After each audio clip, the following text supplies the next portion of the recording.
शाहजहां, जिनका असली नाम शाहबजार मोहम्मद था, मुगल साम्राज्य का एक ऐसा सम्राट है जिसकी कहानी संघर्ष, शक्ति और सौंदर्य से भरी हुई है। अभियानों में कुछ कठिनाइयां भी थीं। उन्होंने मराठों पर हमले किए, लेकिन मराठों ने हार नहीं मानी और शाहजहां को पीछे हटना पड़ा। यह स्थिति औरंगजेब के लिए एक अवसर बन गई, जिसने अपने पिता के खिलाफ षड्यंत्र रचना शुरू कर दी। उसने अपने पिता को आगरा किले में नजरबंद कर दिया। औरंगजेब ने अपने भाई का सर काटकर थाली में सजाकर अपने बाप के पास भेजा। औरंगजेब का शासनकाल भारतीय इतिहास का एक ऐसा अध्याय। औरंगजेब के शासन में मंदिरों के ध्वंस और संरक्षण दोनों ही घटनाएं हुई।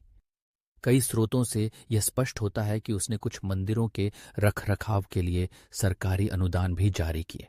छत्रपति शिवाजी महाराज और मुगल बादशाह औरंगजेब के बीच का संघर्ष भारतीय इतिहास का एक ऐसा अध्याय है जो न केवल सैन्य विजय और पराजय की कहानी है, बल्कि यह दो विचारधाराओं के बीच की टकराहट का प्रतीक भी है। अगर आप हमारे चैनल के नए और दिलचस्प वीडियो का आनंद लेना चाहते हैं तो कृपया हमें सब्सक्राइब करें। सब्सक्राइब करते समय बेल आइकन को दबाना न भूलें, ताकि हर बार जब हम नया वीडियो अपलोड करें आपको तुरंत सूचना मिले। आपके समर्थन से हम और बेहतर कंटेंट बनाने के लिए प्रेरित होते हैं। तो चलिए हमारे साथ जुड़ें और इस यात्रा का हिस्सा बने। आपका एक क्लिक हमें आगे बढ़। शाहजहां, जिनका असली नाम शाहबजार मोहम्मद था, मुगल साम्राज्य का एक ऐसा सम्राट है जिसकी कहानी संघर्ष, शक्ति और सौंदर्य से भरी हुई है। उनका जन्म 5 जनवरी 1542 को हुआ था और वे सम्राट जहांगीर के बेटे और सम्राट अकबर के पोते थे। उनका जीवन एक महाकाव्य की तरह है, जिसमें युद्ध, प्रेम और अंततः परिवार के भीतर की राजनीति का जाल है। शाहजहां का शासनकाल 1628 से 1658 तक रहा और इस दौरान उन्होंने न केवल साम्राज्य का विस्तार किया, बल्कि अपने अद्वितीय कलात्मक दृष्टिकोण के लिए भी प्रसिद्ध हुए। शाहजहां का प्रारंभिक जीवन युद्धों से भरा था। जब वे बड़े हुए तो उन्हें अपने पिता के शासन के दौरान कई अभियानों में भाग लेने का अवसर मिला। इन अभियानों ने उन्हें न केवल सैन्य कुशलता सिखाई, बल्कि अपने भाइयों के साथ प्रतिस्पर्धा में भी मजबूत बनाया। जब 1627 में उनके पिता का निधन हुआ, तब शाहजहां ने अपने भाइयों के खिलाफ युद्ध की शुरुआत की। यह संघर्ष केवल सत्ता के लिए नहीं था, बल्कि यह एक ऐसे साम्राज्य की विरासत को संभालने की कोशिश थी जो पहले से ही कई चुनौतियों का सामना कर रहा था। शाहजहां ने अपने 3 भाइयों मुराद, दानियाल और खुर्रम के खिलाफ कई युद्ध लड़े। विशेष रूप से 1636 में मुराद के खिलाफ उनकी विजय ने उन्हें साम्राज्य का ताज पहनाने में मदद की। अंततः 1628 में उन्होंने अपने सभी भाइयों को हराकर सम्राट बनने का गौरव हासिल किया। इस समय तक शाहजहां ने न केवल एक सम्राट के रूप में अपनी पहचान बनाई, बल्कि एक शक्तिशाली नेता के रूप में भी उभरे जो साम्राज्य के विस्तार के लिए तैयार थे। राजस्थान के राजपूतों के साथ संघर्ष भी शाहजहां के शासनकाल का एक महत्वपूर्ण हिस्सा था। उन्होंने मेवाड़ के राणा अमर सिंह को हराकर एक समझौता किया, जिससे राजपूतों के साथ मुगल साम्राज्य का संबंध मजबूत हुआ। यह समझौता न केवल राजनीतिक दृष्टिकोण से महत्वपूर्ण था, बल्कि यह साम्राज्य को एक नई दिशा देने का कार्य भी कर रहा था। हालांकि औरंगजेब, जो उनके साम्राज्य में एक महत्वपूर्ण व्यक्ति था, इस सबसे संतुष्ट नहीं था। उसकी चुप्पी में छिपे हुए असंतोष का संकेत था, जो बाद में साम्राज्य के लिए एक बड़ा खतरा बन गया। दक्षिण भारत में मुगल साम्राज्य का विस्तार भी शाहजहां के शासनकाल का एक महत्वपूर्ण तत्व था। 1630 के दशक में शाहजहां ने दक्कन के राज्यों, विशेष रूप से बीजापुर, गोलकुंडा और अहमदनगर के खिलाफ कई युद्ध लड़े। 1636 में उन्होंने अहमदनगर के सुल्तान को हराकर उसे मुगल साम्राज्य का हिस्सा बना लिया। यह विजय न केवल साम्राज्य की शक्ति को बढ़ाने में सहायक थी, बल्कि दक्षिण भारत में मुगल प्रभाव को भी स्थापित करने में महत्वपूर्ण भूमिका निभाई। हालांकि शाहजहां की सैन्य अभियानों में कुछ कठिनाइयां भी थीं। उन्होंने मराठों पर हमले किए, लेकिन मराठों ने हार नहीं मानी और शाहजहां को पीछे हटना पड़ा। यह स्थिति औरंगजेब के लिए एक अवसर बन गई, जिसने अपने पिता के खिलाफ षड्यंत्र रचना शुरू कर दी। यह संघर्ष केवल सत्ता का नहीं था, बल्कि यह एक परिवार के भीतर की राजनीति का भी परिणाम था, जो साम्राज्य की स्थिरता को प्रभावित कर रहा था। शाहजहां के अंतिम दिनों में उनके बेटे औरंगजेब ने सत्ता पर कब्जा करने की योजना बनाई। उसने अपने पिता को आगरा किले में नजरबंद कर दिया। यह घटना न केवल शाहजहां के शासन का अंत थी, बल्कि यह मुगल साम्राज्य के पतन की शुरुआत भी थी। जब शाहजहां को बंदी बनाया गया तो उनके दूसरे बेटे ने विद्रोह शुरू कर दिया। इस विद्रोह को दबाने के लिए औरंगजेब ने अपने सैनिकों को आदेश दिया कि उन्हें हिरासत में लिया जाए। औरंगजेब ने अपने भाई का सर काटकर थाली में सजाकर अपने बाप के पास भेजा। शाहजहां को पता चला कि उसके बेटे ने अपने ही भाई को मार दिया है तो उनका दिल टूट गया। यह एक ऐसा क्षण था जिसने शाहजहां को यह सोचने पर मजबूर किया कि उन्होंने अपने भाइयों के साथ जो किया वही उनके बेटे ने उनके साथ किया। इस तरह शाहजहां की कहानी एक ऐसे सम्राट की है जिसने अपने साम्राज्य को विस्तार दिया, अद्वितीय कलाकृतियों का निर्माण किया और अंततः अपने ही परिवार के भीतर की राजनीति के कारण अपने साम्राज्य का पतन देखा। उनका जीवन एक सबक है कि सत्ता और प्रेम के बीच की लड़ाई कभी कभी सबसे कठिन होती है, और यह कि इतिहास में परिवार की भूमिका हमेशा महत्वपूर्ण होती है। शाहजहां का नाम आज भी ताजमहल के साथ जुड़ा हुआ है, जो उनकी प्रेम कहानी और उनके साम्राज्य की शक्ति का प्रतीक है। लेकिन उनके जीवन की वास्तविकता एक गहरी और जटिल कहानी है, जो संघर्ष, बलिदान और अंततः दुख की कहानी है। 17वीं शताब्दी का भारत एक टुमल्चुअस काल था, जहां राजनीतिक अस्थिरता, मुगल आक्रमण और स्थानीय राजाओं की आपसी लड़ाइयां आम थीं। इस कठिन समय में एक महान योद्धा और कुशल शासक ने जन्म लिया, जिसने स्वराज की अवधारणा को साकार किया, छत्रपति शिवाजी महाराज। उनका जीवन एक अद्भुत यात्रा थी, जो वीरता, रणनीति और संघर्ष की प्रेरणादायक गाथा को दर्शाती है। शिवाजी का जन्म 19 फरवरी 1630 को शिवनेरी दुर्ग में हुआ। उनके पिता शाहजी भोंसले एक मराठा सरदार थे जो बीजापुर के सुल्तान की सेवा में थे। वहीं उनकी माता जीजाबाई धार्मिक और साहसी महिला थीं, जिन्होंने शिवाजी को स्वतंत्रता और न्याय का मूल्य सिखाया। शिवाजी के जीवन पर उनकी मां का गहरा प्रभाव पड़ा। बचपन में उन्होंने रामायण और महाभारत की वीर गाथाएं सुनी, जिससे उनके मन में स्वतंत्रता की गहरी भावना जागृत हुई। शिवाजी के पिता ने अपनी पत्नी से कहा, मैं पूरा दिन व्यस्त रहता हूं, आप इन्हें ऐसी शिक्षा दें कि वे मराठों का सम्मान रख सकें और हिंदू सम्राट बने। जीजाबाई ने शिवाजी को दादोजी कोंडदेव के पास भेजा, जिन्होंने उन्हें युद्ध कला, घुड़सवारी और प्रशासन का प्रशिक्षण दिया।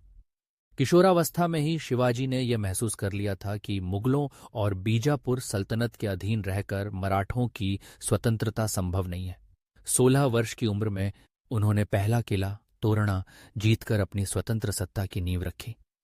इस विजय के बाद उन्होंने कई किलों पर अधिकार किया, जिससे बीजापुर का सुल्तान चिंतित हो गया।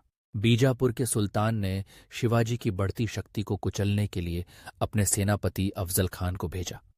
अफजल खान ने शिवाजी को धोखे से मारने की योजना बनाई, लेकिन शिवाजी उसकी मंशा को भांप गए। एक बैठक के दौरान जब अफजल खान ने उन पर हमला करने की कोशिश की, तब शिवाजी ने अपने बाघनख लोहे के पंजे से उसे मार डाला। यह घटना शिवाजी की चतुराई और रण कौशल का एक बड़ा उदाहरण थी, जिसने उन्हें एक शक्तिशाली योद्धा के रूप में स्थापित किया। शिवाजी की बढ़ती शक्ति ने मुगल बादशाह औरंगजेब को चिंतित कर दिया। 1665 में उसने राजा जय सिंह के नेतृत्व में एक विशाल सेना भेजी। शिवाजी ने पुरंदर की संधि स्वीकार कर ली, लेकिन औरंगजेब की मंशा को उन्होंने समझ लिया। 1666 में औरंगजेब ने शिवाजी को आगरा दरबार में आमंत्रित किया, जहां उन्हें अपमानित किया गया। शिवाजी को यह महसूस हुआ कि यह एक चाल थी, और उन्होंने अपनी बुद्धिमत्ता का उपयोग करते हुए आगरा से भागने की योजना बनाई। उन्होंने अपनी बीमारी का नाटक किया और मुगलों से दवाइयों और पूजा पाठ की अनुमति मांगी। धीरे धीरे उन्होंने दरबार में मिठाइयों और फलों की टोकरियों को बाहर भेजने की आदत बना ली। एक दिन एक सैनिक ने उन्हें बाहर निकालने का प्रस्ताव दिया, और शिवाजी ने अपनी चतुराई से भागने में सफलता प्राप्त की। शिवाजी के भागने की खबर से औरंगजेब क्रोधित हो गया, और उसने उन सभी सैनिकों को फांसी देने का आदेश दिया जो पहरे पर थे। इसके बाद शिवाजी ने गुप्त मार्गों से महाराष्ट्र लौटकर अपनी सेना को फिर से संगठित किया। मराठा सेना में जोश भर गया और उन्होंने औरंगजेब को ललकारा। औरंगजेब, जो शिवाजी के प्रति सम्मान रखता था, जानता था कि अगर उसके दरबार में ऐसे योद्धा होते तो वह पूरे हिंदुस्तान पर राज कर सकता था। 1650 में शिवाजी महाराज का निधन हो गया। उनके बाद मराठा साम्राज्य में सत्ता संघर्ष हुआ। उनकी दूसरी पत्नी सोयराबाई चाहती थीं कि उनका पुत्र राजाराम राजा बने, लेकिन संभाजी ने समर्थकों के सहयोग से 20 जुलाई 1681 को स्वयं को मराठा साम्राज्य का छत्रपति घोषित किया। संभाजी महाराज ने लगातार 8 वर्षों तक मुगलों के खिलाफ युद्ध किया और उन्हें दक्कन में सफलता नहीं मिलने दी। 1689 में विश्वासघाती सरदारों ने उन्हें धोखा देकर मुगलों के हाथों पकड़वा दिया। औरंगजेब ने उन्हें हिंदू धर्म छोड़ने के लिए मजबूर किया, लेकिन संभाजी महाराज ने इसे ठुकरा दिया और कहा, अगर तुम अपनी बेटी भी दोगे तब भी मैं अपना धर्म नहीं छोड़ूंगा। इस अपमान से क्रोधित होकर औरंगजेब ने उन्हें 40 दिनों तक भयंकर यातनाएं दी। अंततः 11 मार्च 1679 को संभाजी महाराज की नृशंस हत्या कर दी गई। उनकी शहादत के बाद मराठा सेना और भी अधिक शक्तिशाली बनी और अंततः 1707 में औरंगजेब के पतन के बाद मुगलों को हार का सामना करना पड़ा। संभाजी महाराज न केवल एक वीर योद्धा थे, बल्कि मराठा स्वतंत्रता संग्राम के महान नायक भी थे। उनकी निडरता और बलिदान के कारण वे आज भी भारत के इतिहास में एक प्रेरणादायक व्यक्तित्व माने जाते हैं। शिवाजी और संभाजी की गाथाएं न केवल वीरता की कहानी हैं, बल्कि यह दर्शाती हैं कि स्वतंत्रता और न्याय की खोज में संघर्ष करना कितना आवश्यक है। यह इतिहास हमें सिखाता है कि कठिनाइयां चाहे कितनी भी बड़ी हों, अगर मन में साहस और दृढ़ संकल्प हो तो किसी भी बाधा को पार किया जा सकता है। शिवाजी महाराज का जीवन हमें प्रेरित करता है कि हम अपने अधिकारों के लिए लड़ें और स्वतंत्रता की रक्षा करें।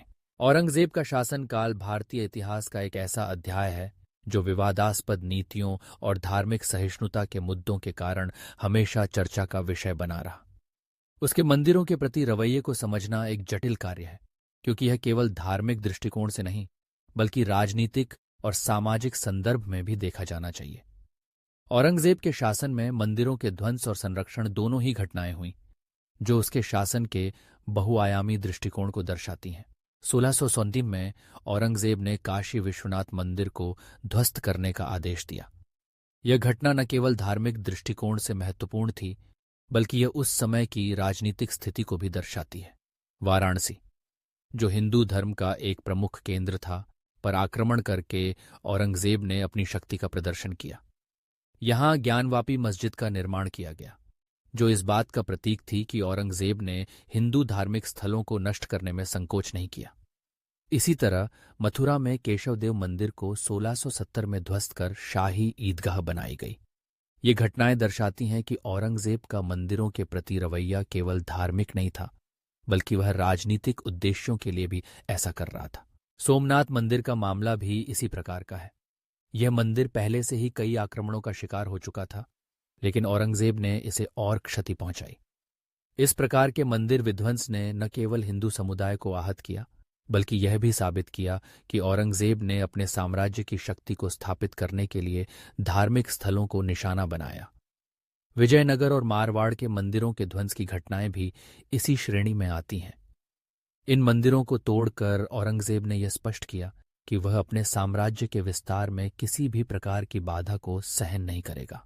हालांकि औरंगजेब के शासनकाल में मंदिरों के संरक्षण और अनुदान का एक महत्वपूर्ण पहलू भी है।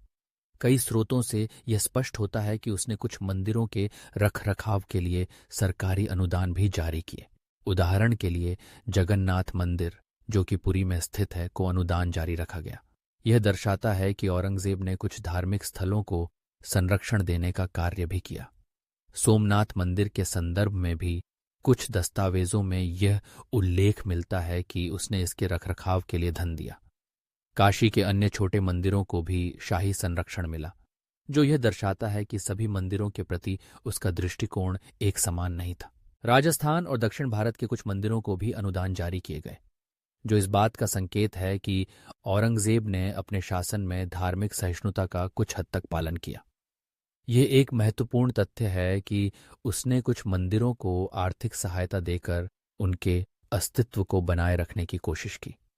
यह न केवल धार्मिक सहिष्णुता का प्रतीक है, बल्कि यह भी दर्शाता है कि वह अपनी राजनीतिक स्थिति को मजबूत करने के लिए विभिन्न समुदायों को संतुष्ट करने का प्रयास कर रहा था। इस प्रकार औरंगजेब की नीतियां समय, स्थान और परिस्थितियों के अनुसार भिन्न थीं। जहां उसने राजनीतिक कारणों से कुछ मंदिरों को नष्ट किया, वहीं कुछ को आर्थिक सहायता भी दी। उसका मुख्य उद्देश्य राजनीतिक सत्ता को मजबूत करना था, न कि केवल धार्मिक भेदभाव करना। यह कहना उचित होगा कि औरंगजेब का मंदिरों के प्रति रवैया केवल धार्मिक दृष्टिकोण से नहीं, बल्कि राजनीतिक और सामाजिक संदर्भ में भी महत्वपूर्ण था। इस प्रकार औरंगजेब का मंदिरों के प्रति रवैया एक जटिल और बहुआयामी विषय है। उसके शासनकाल में मंदिरों का ध्वंस और संरक्षण दोनों ही घटनाएं हुईं, जो उसकी नीतियों की जटिलता को दर्शाती हैं। यह स्पष्ट है कि औरंगजेब ने अपने शासन में धार्मिक सहिष्णुता और राजनीतिक शक्ति के बीच संतुलन बनाने का प्रयास किया। उसके निर्णयों ने भारतीय समाज में गहरी छाप छोड़ी है, जो आज भी इतिहासकारों और शोधकर्ताओं के लिए अध्ययन का विषय बनी हुई है। इस प्रकार औरंगजेब की नीतियों को समझने के लिए हमें उसके समय की सामाजिक, राजनीतिक और धार्मिक परिस्थितियों का गहन अध्ययन करना होगा।